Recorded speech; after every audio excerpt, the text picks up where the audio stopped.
खुलुमहरबाय बयखौबो आं जनालि बर' नोंथांमोनखौ गिबियावनो आंनि चेनेलाव बरायनानै लाग्रोनाय जाबाय। लोगोसे गोजोन फुंबिलिनि बयनिसिमबो गाहाम हामलायनायखौ जासिहरनाय थाबाय। दिनै 2023 मायथाइनि 21 अक्ट'बर नोंथांमोननि थाखाय आं गोदान खौरां लानानै फैबावलायबाय। मिजिंथियो अननानै खौरांखौ जोबजासे नायलांगोन होनना। बिदिब्ला खौरांखौ जागायदिनि। गिबि खौराङाव दङ। साननैसो सिगां दुलाराय बर' फरायसा आफादा बड'लेण्ड मुलुगसोलोंसालिनि जेंनाखौ लानानै धरना होनाय हाबाफारिखौ बिटिआर सोरखारा एबसुखौ लाफानानै आसाम सोरखार आरो आसामनि गभर्नरजों सावरायलायगोन होननानै खोथा होनाय लेखायै सोमावसारनायखौ 10 अक्ट'बर खालारनिफ्राय 19 अक्ट'बर खालारसिम दोनथ'नाय जादोंमोन। बिनि लेखायैनो मैया बेलासिनि 1 रिंगायाव बिटिआर सरखार, आसाम सरखार, आसामनि गभर्नर आरो दुलाराय बर' फरायसा आफादजों लोगोसे बर' थुनलाइ आफाद जयै गुवाहाटीयाव सावरायलायनाय जायो। बे सावरायलायनायाव आसामनि रायजो बेंगिरि गुलाबजान काटारियाया प्रफेसार लाइस्राम लादु सिंहनि सायाव माखासे बिबुंथिफोर होदों। बिथाङा बुंनाय बायदिब्ला बड'लेण्ड मुलुगसोलोंसालिनि भाइस चेन्सेलर प्रफेसार लाइस्राम लादु सिंहनि खामानि मावनायखौ एसेबो गोजोननाय मोनाखै आरो बेखौ दान्दिसेबो सम सहायनो हाया होननानै बुङो आरो फैगौ नभेम्बर दाननि 9, 10 आरो 11 खालारनि उनावनो प्रफेसार लाइस्राम लादु सिंहआ भाइस चेन्सेलर बिबानखौ नागारनांसिगोन होननानै बुंदों। बेफोर गासैबो गोनां सावरायलायनायाव बाहागो लानानै खोथाखौ फोरमायदों दुलाराय बर' फरायसा आफादनि आफादगिरि दिपेन बर' बिथाङा। बिपिएफ दोलोआ बिजेपिनि हेंथा खामानि मावनायखौ बन्द' खालामनो नांगौ। जुदि बिपिएफनि एमएलएफोरा बिजेपि आरो इउपिपिएल हानजानि हेंथा खामानि मावोब्ला बिपिएफ दोलोनि एमएलए बिथांमोननि आसाम सरकारनिफ्राय मोननांगौ सुबिदाफोरखौ बन्द' खालामनानै होनाय जागोन। बे बाथ्राखौ बुंदों इउपिपिएल हानजानि गाहाय नेहाथारि राजु नार्जारी बिथाङा।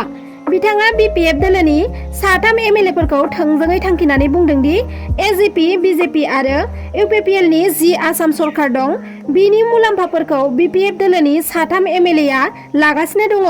इउपिपिएल दोलोजों मोजां जागोन होननानै बिथांमोना थांनाय रायजो सभानि बिसायख'थियाव इउपिपिएल दोलोनि बिजाथिफोरखौ भट होनानै बिथांमोना मुलाम्फाखौ लादों। जेब्ला बिजेपिनि हेंथायै खामानि मावनायखौ बन्द' खालामनो नांगौ, नङाब्ला आसाम सरकारा जिखिनि मुलाम्फा होदों बेफोर मुलाम्फाखौ बन्द' खालामनानै होनाय जागोन होनना गोख्रों हुमखि होदों राजु नार्जारी बिथाङा बिपिएफ दोलोनि सायाव। बरपेटा जिल्लानि पुलिसआ बृहस्पतिबार खालि दाब दाब जायगायाव रेड खालामनानै सिखावै दोनखुमानाय गोबां बिबांनि राम एबा बेलाथि जौ जब्द' खालामदों। पुलिसनि सुलुङाव फोरमायथिनाय बायदिब्ला बरपेटा जिल्लानि जुनियायाव कलियान कलिता मुंनि सासे सुबुंनि न'आव दोनखोमानाय गासै 144 बथल गोजा जौ जब्द' खालामदों आरो गुबुन दाबसेयाव सरबकनि NH 37 आव थानाय गंसे धाबानिफ्राय आयेन बेरेखायै दोनखुमानाय गासै 64 बथल जौ गोजाखौ जब्द' खालामनो हादों। बिनि अनगायैबो गासै 1000 लिटार जौखौ पुलिसआ लखबनानै फोजोबस्रांदोंबो होननानै फोरमायथिदों। गुवाहाटी नोगोरमायाव आथिखालाव लाइमोन सिख्लाफ्रा हारसिङै उबेर टेक्सियाव गाखोनाया गमामायैनो गोब्राब होनजायो। बृहस्पतिबार खालि हरनि 10 रिंगा 30 बाजियाव गुवाहाटीनि खृष्टान बस्तियाव उबेर टेक्सि ड्राइभार मुस्लिमा गावनि टेक्सि सिङावनो रावबो गैयैखौ खाबु लानानै लाइमोन सिख्लाखौ जिनाहारि खालामदों। सुलुङाव फोरमायथिनाय बायदिब्ला सिख्लाया गणेशगुरिनिफ्राय उबेर गारियाव गाखोदोंमोन। बे समावनो खृष्टान बस्तिनि मोनसे पेट्रल पाम्पआव थाव सोनायनि बाहाना खालामनानै लांसुनिया ड्राइभार मुस्लिम आली सुबुङा जिनाहारि खालामदों। उनाव लाइमोन सिख्लाया दिसपुर थानायाव जिनाहारि खालामग्रा ड्राइभारखौ एफआइआर होदों। बिनि उनावनो पुलिसआ दायो बिथांखौ एरेस्ट खालामबाय। बिटिआर फार्स्ट फेसबुक पेजनि हेंथायै क'क्राझार पुलिस थानायाव केस थिसननाय जाथाय जादों। क'क्राझार सरकारि फरायसालिमानि फरायसाफोरा बिटिआर फार्स्ट फेसबुक पेजनि हेंथायै मैया क'क्राझार पुलिस थानायाव मोनसे गसर थिसननाय जादों। मानोना थांनाय 19 अक्ट'बर खालि बिटिआर फार्स्ट फेसबुक पेजआव क'क्राझार गोजौ फरायसालिमानि MA थाखोआव फरायबाय थानाय हास्थाय बरगयारिजों लोगोसे BA 5 सेमिस्टाराव फरायबाय थानाय बिजितसुला नार्जारीखौ आइ लाभ बिपिएफ फेसबुक पेजनि एडमिट होनना नंखायै बिटिआर फार्स्ट फेसबुक पेजआव फोसावनानै होनायनि थाखाय हास्थाय बरगयारि आरो बिजितसुला नार्जारी बिथांमोनहा क'क्राझार पुलिस थानायाव बिटिआर फार्स्ट फेसबुक पेजनि हेंथायै मानहानि खालामनायनि थाखाय एफआइआर होदों। बिथांमोना बुंनाय बायदिब्ला आइ लाभ फेसबुक पेजखौ सोर सालायो बेखौ मिथिया। बिथांमोनखौ सोरबा नंखायै बानसावनानै फान्दायनो नागिरदोंसो। बेनिखायनो बे फेसबुक पेजखौ मानहानि खालामनायनि गसर दिखांनानै होनाय जाबाय होननानै बिथांमोना बुंदों।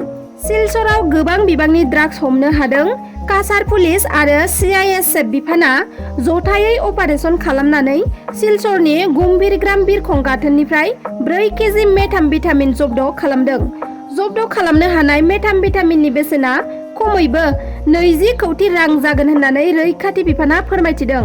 रिपर्ट बायदिब्ला स्रोदै खौरां मोननायनि उनाव काछार पुलिस आरो CISF बिफाना गम्भीरग्राम बिरखं गाथोननिफ्राय 4 कन्टेनार मेथामफेटामिन हमनो हादों होनना मिथिना मोन्दों। बेजों लोगोसे मिज'रामनि 2 ड्राग्स फालांगिरिखौबो हमनो हादों। कौटि रांनि मेथामफेटामिनजों लोगोसे हमजानाय 2 ड्राग्स फालांगिरिखौ 22 बोसोर बैसोनि जसेफ लालमनबालिया आरो 30 बोसोर बैसोनि एफ लालमन गुइजाला होननानै सिनायथिनो हादों। रिपर्ट बायदिब्ला बिरखं गाथोनाव बर्डिं पास खालामनाय समावनो ड्राग्स फालांगिरिफोरा हमजायो। कौटि रांनि मेथामफेटामिनखौ सिलचरनिफ्राय कलकाता फारसे लांनो नाजादोंमोन फालांगिरि सानैया, नाथाय हमजाबायसो। 30 गोरिब सुबुंफोरनो मैया दुर्गा फुजानि नामै गोदान गानग्रा सि राननानै होदों मानास दरगन मेगाजिन ग्रुपआ। जायफोर सुबुंफोरा सरकारि अनसुंथाइनिफ्राय गोजानाव थानांनानै लामा सामायाव थालाबायना मागिनानै जाग्रा गोरिब सुबुंफोरनो मैया गोदान गानग्रा सि रानदों। बोथोरनि दुर्गा फुजायाव बयबो सुबुंफोरानो गाननाय जोमनायखौ गोदान गानो जोमो, नाथाय खायसे दुखुथिया गोरिब एबा निखावरि सुबुंफोरा गोदान सि जोम बायनानै गाननो थाखाय गोहो गैया। बैसोर दुखुथिया 30 जन सुबुंफोरनो मैया दुर्गा फुजानि मुङै गोदान सि रानदों मानास दरगन मेगाजिन ग्रुपआ। बे सि जोम राननाय हाबाफारियाव आफादगिरि जितेन्द्रनाथ चन्दन साहा, GLC कलेजनि बांला बिफाननि बुंथिगिरि डक्टर आनन्द घोष, लवार आसाम पाब्लिक स्कुलनि बुंथिगिरि अमृत प्रधान साव, फोरोंगिरि सपन भुषण दत्त, खौरांगिरि अन्जन जतिन नाथआबो बाहागो लादोंमोन। गासै 16था सिखावै लाबोखुमानाय मोसौ हमनो हादों पुलिसआ। मिथिनो हानाय बायदिब्ला कामरुप जिल्लानि लालमाटियाव स्रोदै लाबोखुमानाय गासै 16था मोसौफोरखौ सनापुर पुलिस थानानि ADGP हानजाया हमनो हायो। हादरसायाव जायखिजाया आयेननि बेरेखा हाबा मावनायनि हेंथायै आसाम पुलिसनि संदाननाया सोलिबाय थानाय समावनो AS01 QC 1103 नाम्बार प्लेट थानाय गंसे ट्राक गारिया 16था मोसौफोरखौ सिखावै मेघालय फारसे लांबाय थानाय समावनो पुलिसनि ADGP हानजाया सिग्रोमनानै 16था मोसौफोरखौ हमनो हायो आरो मोसौफोरखौ गारिजों लांग्रा एबा जाथायजों लोब्बा थानाय 2 सुबुंखौबो पुलिसआ एरेस्ट खालामदों होननानै फोरमायथिदों। जानाय 2 सुबुंखौ मरिगावनि महम्मद बाहारुल इस्लाम, रफुल आहमेद होनना मिथिना मोननाय जादों। दिनैनि खौराङा बेखिनियानोमोन। नोंथांमोना आंनि खौरांखौ नायजोबलांनायनि थाखाय रोजा रोजा साबायखर थाबाय आरो नोंथांमोना आंनि चेनेलखौ साबस्क्राइब खालामाखैब्ला अन्नानै साबस्क्राइब खालामनानै लादो। लोगोसे लाइक, शेयार, कमेन्ट खालामनो दाबाव। गोजोन्थों।